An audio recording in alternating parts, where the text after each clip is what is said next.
Halo Ibu, selamat pagi. Saya David Wamro sebagai Ketua Kelompok dari Kelompok 3 akan mewakili teman-teman saya untuk pembukaan di video presentasi kami kali ini. Kami dari Kelompok 3 akan mempresentasikan hasil diskusi kami dalam bentuk video. Dengan topik yang akan kami bahas adalah mengenai sengketa Indonesia dan Malaysia tentang masalah Pulau Sipadan dan Ligitan, serta perselisihan Blok Ambalat.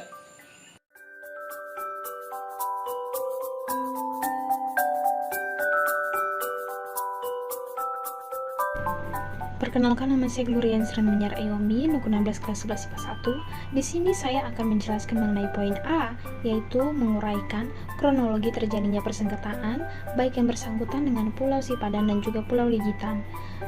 Persengketaan Sipadan dan juga Ligitan adalah persengketaan antara Indonesia dan Malaysia atas kepemilikan terhadap kedua pulau yang berada di Selat Makassar, yaitu Pulau Sipadan dengan luas 50.000 meter kuadrat dan juga Pulau Ligitan dengan luas 18.000 meter kuadrat. Sikap Indonesia ini semula ingin membawa masalah ini melalui Dewan Tinggi ASEAN, namun akhirnya sepakat untuk menyelesaikan sengketa ini melalui jalur hukum Mahkamah Internasional. Semua ini bermula pada persengketaan antara Indonesia dengan Malaysia pada tahun 1967, di mana ketika dalam pertemuan teknis hukum laut antara kedua negara ini, masing-masing negara ternyata memasukkan Pulau Sipadan dan juga Pulau Ligitan ke dalam batas-batas wilayahnya. Kedua negara ini lalu sepakat agar Pulau Sipadan dan juga Pulau Ligitan dinyatakan ke dalam status quo. Akan tetapi ternyata pengertian ini berbeda. Pihak Malaysia membangun resort pariwisata baru yang dikelola oleh pihak swasta Malaysia karena Malaysia memahami status quo ini sebagai tetap berada di bawah Malaysia sampai persengketaan ini selesai. Sedangkan pada pihak Indonesia mengartikan bahwa dalam status ini berarti status kedua pulau tidak boleh ditempati atau diduduki sampai persoalan atas kepemilikan kedua pulau ini selesai. Sedangkan Malaysia malah membangun resort di sana pada Pulau Sipadan dan Pulau Ligitan yang tiba-tiba menjadi berita. Ini semua dikarenakan di dua pulau ini yang terletak di Laut Sulawesi dibangun sebuah resort di mana di Pulau Sipadan dan juga Pulau Ligitan siap menanti para wisatawan. Pengusaha Malaysia telah menambah hampir penginapan menjadi 20 buah. Dari jumlahnya ini, fasilitas pariwisata itu memang belum bisa disebut memadai. Tapi pemerintah Indonesia yang juga merasa memiliki pulau-pulau itu segera mengirim protes pada pemerintah di Kuala Lumpur, meminta agar pembangunan di sana di stop dahulu. Alasannya, Sipadan dan Ligitan ini masih dalam sengketa, belum diputuskan siapa pemiliknya. Pada tahun 1969, pihak Malaysia secara sepihak memasukkan kedua pulau tersebut ke dalam peta nasional oleh pihak Malaysia. Pada tahun 1976, Traktat Persahabatan dan Kerjasama di Asia Tenggara atau TAC dalam KTT pertama ASEAN di Pulau Bali ini antara lain menyebutkan bahwa akan membentuk Dewan Tinggi ASEAN untuk menyelesaikan perselisihan yang terjadi di antara sesama anggota ASEAN. Akan tetapi, pihak Malaysia menolak dengan beralasan karena terlibat pula sengketa dengan Singapura untuk mengklaim Pulau Batu Putih, sengketa kepemilikan Sabah dengan Filipina, serta sengketa Kepulauan Spratly di Laut Cina Selatan dengan Brunei Darussalam, Filipina, Vietnam, China, dan Taiwan. Pihak Malaysia pada tahun 1991 lalu menempatkan sepasukan polisi hutan untuk melakukan pengusiran semua warga Indonesia serta meminta pihak Indonesia untuk mencabut klaim atas kedua pulau ini. Sikap pihak Indonesia yang ingin membawa masalah ini melalui Dewan Tinggi ASEAN dan selalu menolak membawa masalah ini ke ICJ kemudian melunak. Dalam kunjungannya ke Kuala Lumpur pada tanggal 7 Oktober 1996, Presiden Soeharto akhirnya menyetujui usulan PM Mahathir tersebut yang pernah diusulkan pula oleh Menesesnek Moerdiono dan Wakil PM Anwar Ibrahim.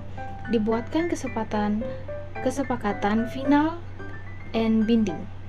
Pada tanggal 31 Mei 1997, kedua negara ini menandatangani persetujuan tersebut. Indonesia meratifikasi pada tanggal 29 Desember 1997 dengan Kepres nomor 49 tahun 1997. Demikian pula Malaysia meratifikasi pada 19 November 1997. Dan saya Greatness Pauline Ferreira akan melanjutkannya.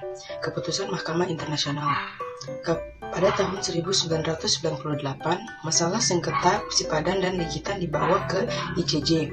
Kemudian pada hari Selasa 17 Desember 2002, ICJ mengeluarkan keputusan tentang kasus sengketa kedaulatan Pulau Sipadan Ligatan antara Indonesia dengan Malaysia. Hasilnya, dalam voting di lembaga itu, Malaysia dimenangkan oleh 16 hakim, sementara hanya satu orang yang berpihak kepada MI. Sementara satu hakim merupakan pilihan Malaysia dan satu lagi dipilih oleh Indonesia.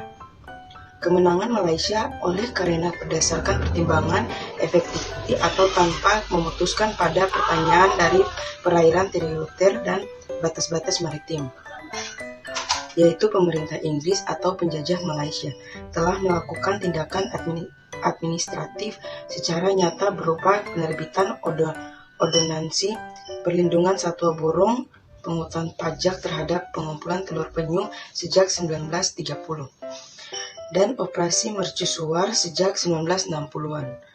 Sementara itu, kegiatan pariwisata yang dilakukan Malaysia tidak menjadi pertimbangan serta penolakan berdasarkan claim of title atau rangkaian kepemilikan dari Sultan Sulu.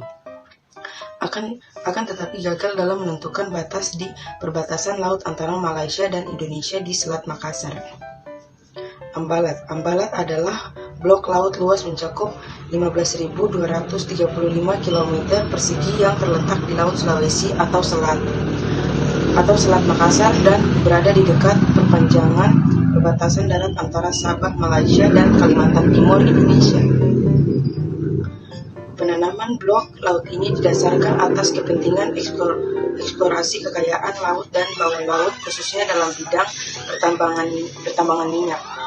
Blok laut ini tidak semuanya kaya akan minyak mentah. Ya, dan yang selanjutnya akan dibacakan oleh Ruth. Terima kasih. Shalom, saya Ruth Sally dan saya akan melanjutkan materi dari kedua teman saya, yaitu mengenai awal persengketaan. Persoalan klaim diketahui setelah tahun 1967 dilakukan pertemuan teknis pertama kali mengenai hukum laut antara Indonesia dan Malaysia. Kedua belah pihak bersepakat kecuali Sipadan dan Ligitan diberlakukan sebagai keadaan status quo.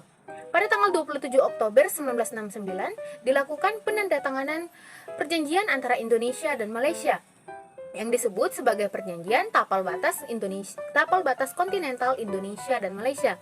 Kedua negara masing-masing melakukan ratifikasi pada 7 November 1969.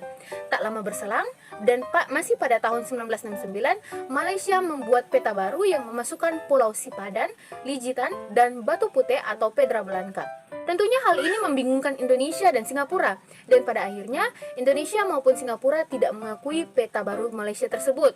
Kemudian pada tanggal 17 Maret 1970 kembali ditandatangani persetujuan tapal batas laut Indonesia dan Malaysia.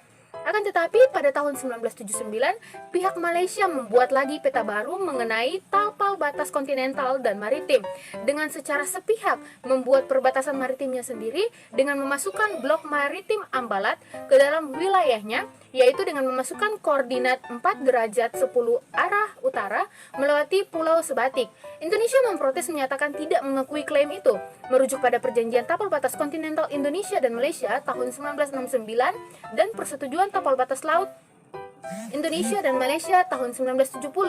Indonesia melihatnya sebagai usaha secara terus-menerus dari pihak Malaysia untuk melakukan ekspansi terhadap wilayah Indonesia. Kasus ini meningkat profilnya setelah Pulau Sipadan dan Ligitan juga berada di Blok Ambalat dinyatakan sebagai bagian dari Malaysia oleh Mahkamah Internasional. Terima kasih.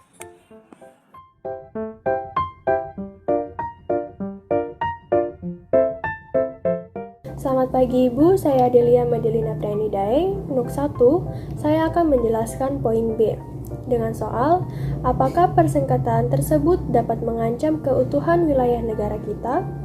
Jawabannya adalah ya. Persengketaan tersebut tentu dapat mengancam keutuhan wilayah negara kita. Hal ini dikarenakan wilayah tersebut dulunya merupakan bagian dari wilayah Indonesia. Persengketaan tersebut dapat menyebabkan hilangnya salah satu wilayah kekuasaan Indonesia ke tangan negara asing, sehingga dapat merusak keutuhan negara Indonesia. Belum lagi dengan potensi kekayaan yang berada di wilayah tersebut seperti minyak, gas, pariwisata, penduduk potensial, dan lain-lain. Maka dari itu, hal tersebut akan mengurangi pendapatan negara serta kualitas dan juga kuantitas penduduk. Terima kasih.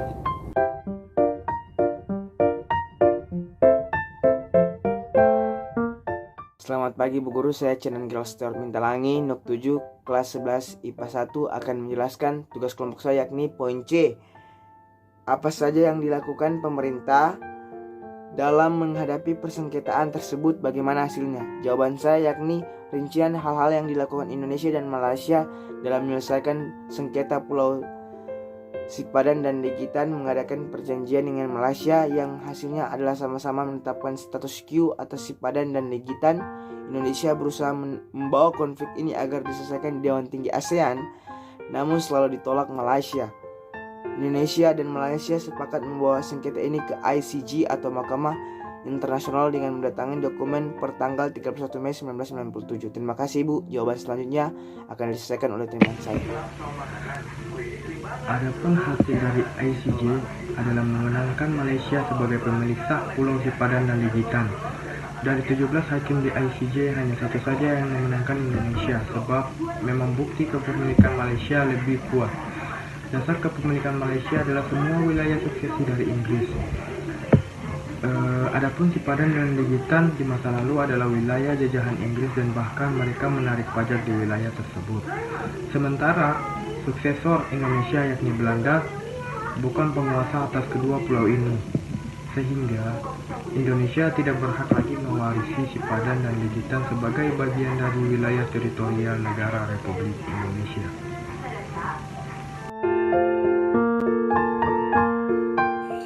Saya David Ostu Tombrau akan membawakan poin D. Bagaimana perasaanmu ketika tahu bahwa pada akhirnya Pulau Sipadan dan Pulau Legitan lepas ke tangan Malaysia? Tentunya saya sangat kecewa dengan fakta yang ada saat ini, karena pemerintah Indonesia tidak bisa mempertahankan kedua pulau tersebut, sehingga kedua pulau tersebut menjadi wilayah negara Malaysia. Halo Ibu, nama saya Febrian Rania Reomi. Saya akan menjelaskan mengenai poin E. Apa penyebabnya lepas Pulau Sipadan dan Legitan ke tangan Malaysia?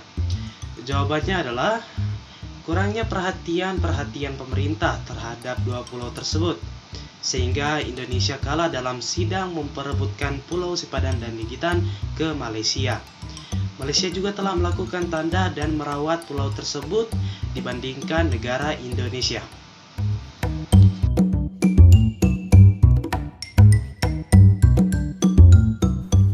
Saya Elvira Purba akan membacakan poin F dengan topik apa yang harus dilakukan oleh bangsa Indonesia, baik pemerintah maupun rakyat Indonesia, supaya peristiwa lepasnya Pulau Sipadan dan Legitan lepas ke tangan Malaysia.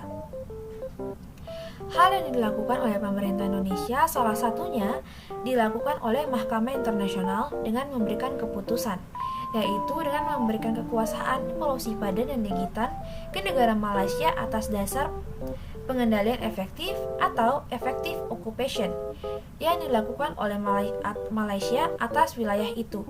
Oleh karena itulah, untuk mencegah wilayah lain diklaim oleh negara tetangga, maka wilayah perbatasan harus dikendalikan dengan efektif, baik berupa pembangunan maupun patroli penjagaan perbatasan. Pengendalian atau okupasi yang dapat dilakukan untuk menunjukkan kedaulatan atas wilayah perbatasan ini antara lain adalah dengan pembangunan pos perbatasan dan pos penjagaan. Selanjutnya akan dilanjutkan oleh teman saya. Saya Clara Novitasari akan melanjutkan penjelasan dari teman saya. Hal ini seperti yang dilakukan oleh pemerintahan Joko Widodo dengan memperbaiki pos perbatasan di Entikong, Kalimantan Barat yang berbatasan dengan Malaysia dan di Motain, Nusa Tenggara Timur yang berbatasan dengan. Selain itu, perlu juga dilakukan patroli rutin di wilayah perbatasan, terutama wilayah yang banyak dilalui orang atau kapal asing dan wilayah yang diklaim negara lain. Patroli ini berfungsi menunjukkan kedaulatan Indonesia atas wilayah tersebut. Patroli ini misalnya adalah penghadangan kapal nelayan penangkap ikan negara asing oleh TNI Angkatan Laut. Bila patroli dan pembangunan pos perbatasan tidak dilakukan oleh pemerintah Indonesia, maka wilayah perbatasan akan rawan diklaim negara lain. Penjelasan selanjutnya akan dilanjutkan oleh teman saya. Akan melanjutkan poin F, yaitu selain upaya yang dapat dilakukan oleh rakyat agar membantu pemerintah untuk menegakkan kedaulatan adalah dengan cara melaporkan pelanggaran perbatasan seperti penangkapan ikan ilegal kepada pemerintah. Berikutnya, rakyat juga perlu menunjukkan atau memberi tanda bahwa wilayah tersebut masih di bawah naungan Indonesia. Misalnya dengan mengibarkan bendera merah putih atau dengan menggunakan mata uang rupiah dalam transaksi sehari-hari.